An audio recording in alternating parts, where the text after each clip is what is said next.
Tengah panasnya konflik Timur Tengah, ada satu kabar yang langsung bikin pasar energi dunia sedikit lega. Sebuah kapal LNG milik Jepang akhirnya berhasil menyeberangi Selat Hormuz, jalur paling krusial untuk pasokan energi global.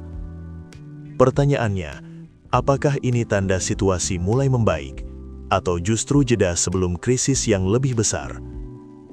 Perusahaan pelayaran raksasa Jepang, Mitsui O.S.K. Lines, mengonfirmasi bahwa kapal tanker LNG bernama Sohar LNG berhasil melintasi Selat Hormuz dengan aman pada Jumat 3 April 2026.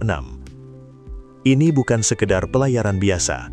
Sohar LNG menjadi kapal pertama yang terkait dengan Jepang yang berani melintasi jalur tersebut sejak perang di Iran pecah. Meski detail waktu penyeberangan tidak diungkap, keberhasilan ini langsung menjadi sorotan karena sebelumnya jalur ini praktis lumpuh. Sebelum konflik memanas akibat serangan Amerika Serikat dan Israel ke Iran pada akhir Februari, Selat Hormuz adalah urat nadi energi dunia. Sekitar 20% pasokan minyak dan LNG global melewati jalur sempit ini setiap harinya. Bagi Jepang, ketergantungan ini bahkan jauh lebih besar. Sekitar 90% impor minyak dan 6% LNG mereka harus melewati Selat Hormuz. Artinya setiap gangguan di sini langsung berdampak ke ekonomi Jepang dan juga ke harga energi global. Namun sejak perang pecah, situasinya berubah drastis. Puluhan kapal Jepang terjebak dan tidak bisa melintas. Data dari Kementerian Transportasi Jepang mencatat, ada sekitar 45 kapal yang tertahan, mulai dari tanker minyak mentah, kapal kimia, hingga kapal pengangkut mobil dan LNG. Risikonya jelas. Jika jalur ini benar-benar tertutup, dunia bisa menghadapi lonjakan harga energi, gangguan pasokan, bahkan potensi krisis ekonomi baru. Menariknya, bukan hanya kapal Jepang yang mulai mencoba menembus jalur ini. Kapal kontainer milik grup Prancis CMEGM, serta kapal dari Cina, India dan Yunani juga dilaporkan berhasil melintas sejak konflik dimulai. Ini menunjukkan bahwa meskipun berbahaya, Selat Hormuz belum sepenuhnya tertutup.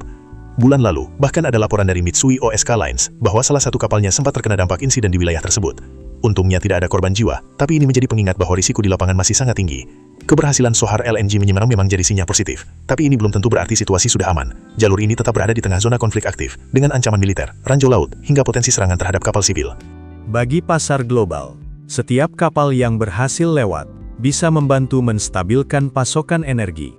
Tapi selama konflik belum mereda, volatilitas harga minyak dan gas masih akan tinggi. Dan bagi negara seperti Jepang, yang sangat bergantung pada impor energi, situasi ini adalah pengingat betapa rentannya ketahanan energi terhadap konflik geopolitik.